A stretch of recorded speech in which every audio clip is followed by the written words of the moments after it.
Hey everybody, welcome to this episode of Think Business. Looking forward to talking with Ricky Regalado. Ricky, it's great to connect with you. We're going to talk a lot about business today. You specialize in the cleaning industry. You've got a family of businesses that we're gonna dive into. So I'm looking forward to connecting with you there, and people can get a hold of you at rickyregalado.com. Yep. Let's kick off, Ricky, and talk a little bit about business. What's the biggest, you've built a business, you have a bunch of businesses within your world. What's the biggest lesson you've learned in business to date? Man, I'd say staying positive through Hmm. through the ups and downs. There's peaks and valleys. Just know with every valley, there's going to be a peak. So Yeah. just stay positive. How do you do that? How do you do that when you're watching the news and the bills are piling up, and your business is going through an adjustment period? How do you stay positive? How do you recommend others do? But that's a great point, man. And I'm guilty of not even taking my own advice sometimes, right? And Yeah. I'll close the door and yell inside of a room and come back out and breathe. I just say again, man, because it's funny. I see some of your stuff and like it reminded me of. I have a talk that I have called the Unstoppable Journey, where like Yeah. there's 9 moments in my life, John, where I could have just wrapped it up. Like I was up against the wall, Yeah. but it was always my father and my mom had always told me like there's going to be tomorrow, right? Like you're good, if you're given a tomorrow, and just have faith that you're going to get through it. Think, assume the win. It's funny because Yeah. in the cleaning industry, every walkthrough we have, I tell everybody like just assume the win, and in life or with business, assume you're going to get through it. Yeah. It's all sunshines and rainbows, but like it helps if you at least think through it, man, or you think it. Yeah. And I think it helps if you not only think through it, but figure out a way, whatever works for you, breathing, meditation, screaming in a screaming in a room, whatever, whatever gets you back to center faster, to get back to that base, is the key. I want to talk a little bit about mentorship, and maybe diving into a little bit more of what your parents shared with you. What's some advice that they gave you as mentors that you see yourself not only as incorporating into your business, but also as a father? Yeah, man. So great point. Like both my parents, or my father was an immigrant, came over here 3 times. The fourth time was a charm. He met my mom. Boom, he's here. Right? Or he was here. He passed away in 2019. Mm. But my mother and father were not there much when I grew up. So my grandmother actually raised me. But what I did see was hard work and just they worked 2 jobs. They worked 3 jobs. They just got through it. My mom worked in a man's world, right, in manufacturing at the time. My father had a $15 an hour job. So I didn't know entrepreneurship until I just built it myself with them, with my Yeah. family, right? They were there alongside.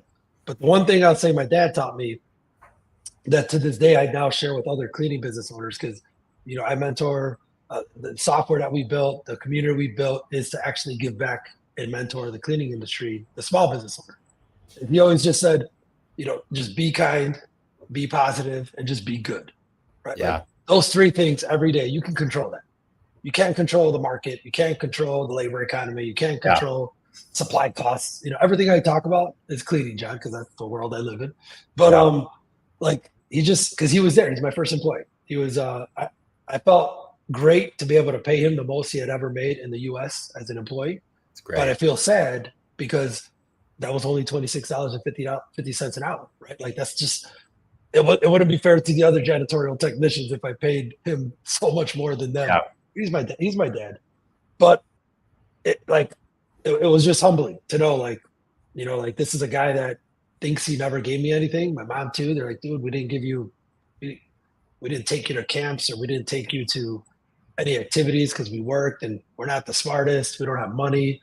A lot of parents think they don't give a lot, but what they do give is love and at least just Yeah. being there. So that's what I try to give my kids as a father and give to my employees and my team. Like they love and hate me for my positivity, but hey, I think it's that's what great. I do. I think it's great. Yeah, it's what people teach us by just us being observers, like you're talking Mm, about with your parents. hard work to provide, and now you're in a position where you can do that for your dad. And you don't need to answer. I don't need to know the answer to this question, but how do you now raise your kids where they see the hard work, but it sounds like from our quick discussion, before we went on air, it sounds like you're probably spending more time with them than maybe your parents did with you. And so, there's so many positives to that, but then they miss out on some of the lessons you learned. So how do you infuse those lessons? Oh, dude, I got goosebumps because you said that. Because that last part, how do you teach them know what it is to not be there for them? Because I think that's very important to show them, like, hey, I have to sacrifice this time with you to go do what I have to do for us Right. as a family, right? My wife's my partner in the business. We're lucky enough that she could stay home and raise the kids now. Yeah. She was right there mopping toilets, mopping floors with me, cleaning toilets. So she knows the grind. But I just talked to them, John. I actually, I just had the pleasure of having my 6-year-old son on my podcast last month. And my podcast is called Cleaning Cocktails. So Yeah. I drink on the show. So I was like, all right, hold on. What are people going to think? I got my 6-year-old. Yeah. I can't have a cocktail. We made kitty cocktails on the Yeah. show. We both made a kitty cocktail, but I talked about business and I talked to him about, hey, when I'm here, you see the things that I'm doing and, Dad works a lot, but just always, I just talked through it with him. I talked to him like he's an adult, but he'll quickly bring me down to like, he gets sad. He's not happy when I leave for a week on a business trip or I can't get there to basketball in the afternoon because now he's in basketball. But I'm honest with him, man. And I'm like, I can't be here because Daddy has to go work. You'll know when you grow up that I'm telling you, right? I didn't get the chance for anybody to tell me. My dad just went, right? Like he worked 2 jobs, Right. One morning to the afternoon, and I was sleeping. So Right. I think just talking to them, like, man, I am shocked every day how much those kids absorb. Yeah, they absorb a lot of that. Yeah. I'm a big fan of over communicating. It seemed like our parents' generation didn't communicate as much as we communicate with our kids. So no, I love that. All right, let's talk about. I want to do a mini business plan. You've started I think you have 4 companies. Just name off the companies that you have. Yeah, so Rozalado, that's the family business. Rozalado Services is a national janitorial service company that operates in 27 states with 500 employees. I've got Route, so it's getroute.com. That is a marketplace and B2B tool platform for cleaning business owners to build, grow, and scale their cleaning companies. I've got Rosa Contractors and Maintenance, which is like the contracting and maintenance division of the company. And then I have Cleaning Cocktails, which is a podcast that spotlights cleaning business owners, suppliers, manufacturers across the country while having a little bit of fun. I love it. So let's do a mini business course on that. A mini business course on starting multiple businesses and running them all at the same time. Not necessarily starting, but starting / having 4 businesses and making sure that you can, stay on top of it. So what's the secret to making sure that everything's in growth mode? Oh, man. So it's obviously people, but the people I'm talking about is also your partners, right? We all need the people to be the workforce, the doers, to get shit done out there. They make it happen, right? The field, the staff out there. But you also need the right partners. So I'm lucky enough that when I first started Rozalado, it was my wife and my cousin. And now, as we grew in the business, we're up to 24 family members in all the different companies. Right. Family helps, right? That definitely helps. But like Rozalado, we built that together, right? So then I had a lot of family coming up. My brother came in, my mom came in, my aunt, a lot of family members. We started to realize who has a knack and has a hunger and a drive to go launch another division. Yeah. And that started to happen, right? So like my brother is now taking over Rozalado as CEO. He was our CFO for a few years. Now he's taking over the company. Gave Tony, my cousin, the ability, because I forgot a company, but he launched Rosa Concrete Coating and Epoxy. That's been his passion for 3-4 years. We just didn't have the funds, the team, the capital, the bandwidth. We now have it. Tony's out there running it. I launched the software company, so I was able to venture off and launch that and build a team and raise raise some VC money. And now we're blowing that up. The podcast, that's for fun. I have a couple people that kind of overlap and they just help me with that. We have a videographer but it's the right people, putting them in the right place and trusting them. Like we have a trust out there. Our directors in Rozalado, like they're next in line, right? A few of them are next to launch another service in a branch. And like, hey, we've got the funding, we've got the banking, we've got the resources, and we've got the brand. You have what, many others don't. You have to make tough decisions, and do it, but at least you've got the support, man. That's the toughest part about the small business world in our space is many of them don't have the resources and the support, and they're not able to launch and get out there. Right. So number one, you're talking people, people across the board. It sounds like number two, you're talking, having the resources for the team. Yeah. And then what would number three be? I'd say mindset, proper mindset, right? Because it's not for everybody. Like I've made many mistakes putting the wrong person in the wrong role to launch something and it went nowhere, right? But we failed. I've got 6 or 7 LLCs that never even got off the ground. It just wasn't the right time or the right person. But I think it's the right mindset that has to be aligned with that person and the opportunity. There's got to be a problem that you're trying to solve with that business. That is strong enough and that person that you're going to put in charge of understands that that's an opportunity and it's not just a problem. Yeah, no, but I agree with you. I think mindset is at the base of all of it. If you, sometimes says just a small degree shift of mindset to get you back to center, to be more, to kind of stay in that positive space. It can go a long way.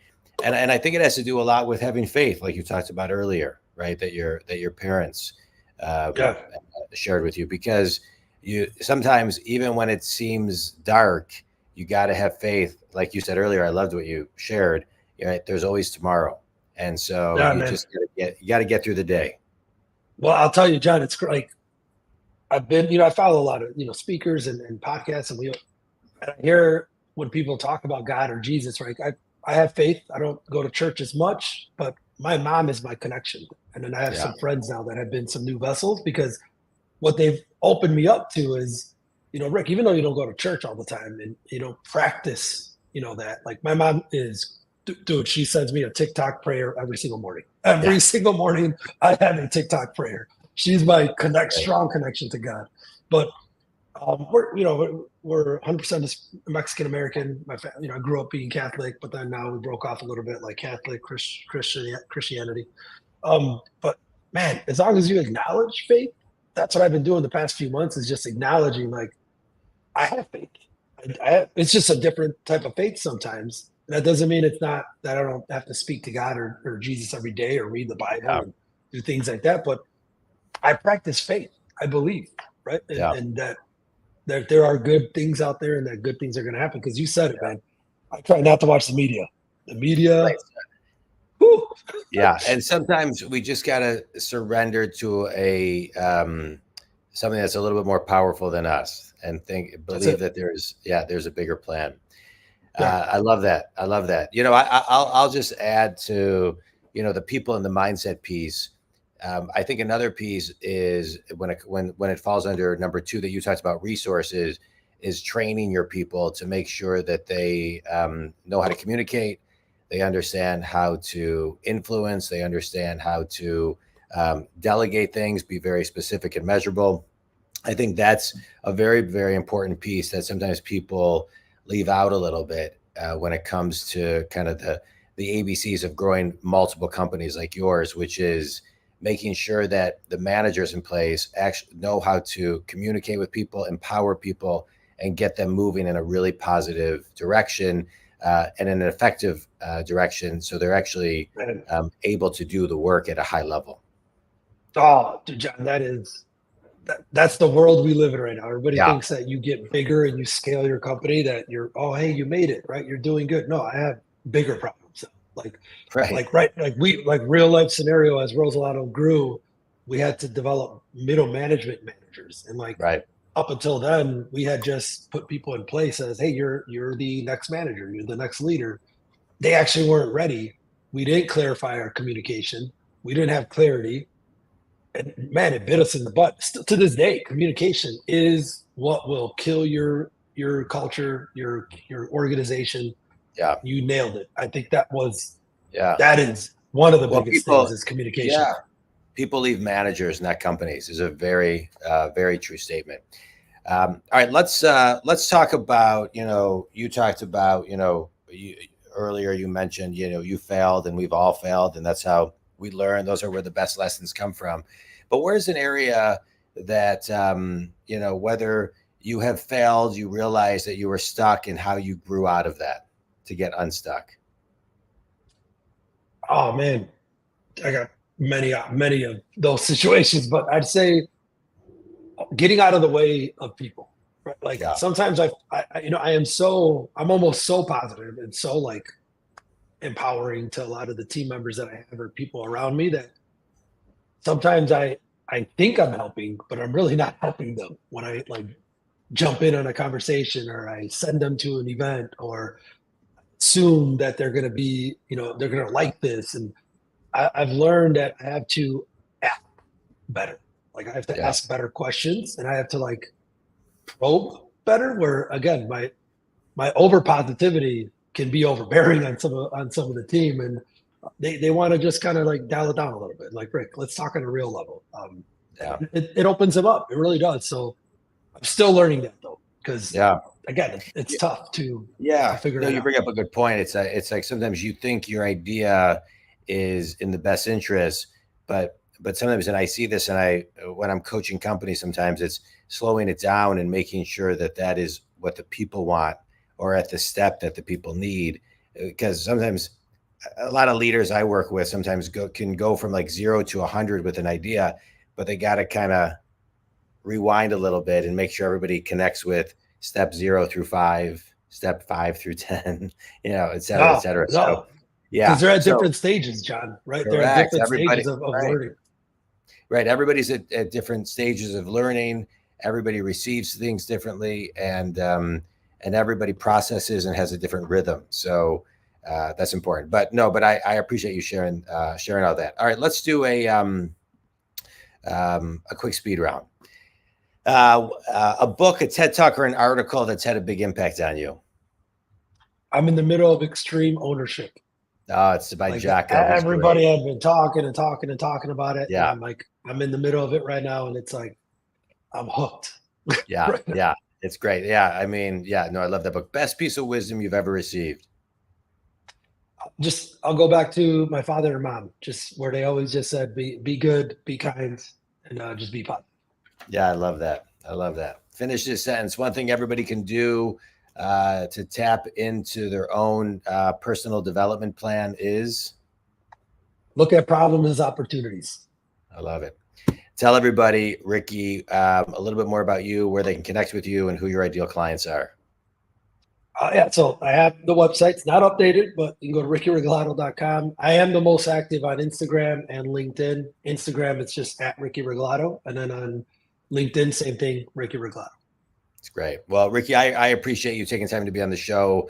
I enjoyed this conversation and learning not only a little bit about your businesses, but more about, your family and your lineage and the roots of kind of the DNA of your hustle and your drive, which seemed like your parents had a big influence as you observed them working really, really hard.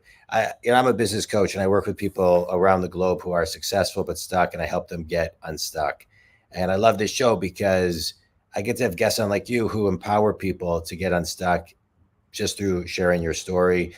I just want to extract one thing. You said a lot of great things, but and you just said this, but your dad's advice: be kind, be positive, be kind, be positive, be good. Be good. That's it. That's the mic drop. So I appreciate it. Think community. Ricky, give me your website one more time. It's www.rickyregalado.com. All right. And you can reach me if you want to talk about coaching at jondwoskin.com. Ricky, thanks, man. Stay on for a bit, and I'll catch up. Thanks, everybody. Ricky, thanks so much. That was great. Thank you, man. Appreciate it.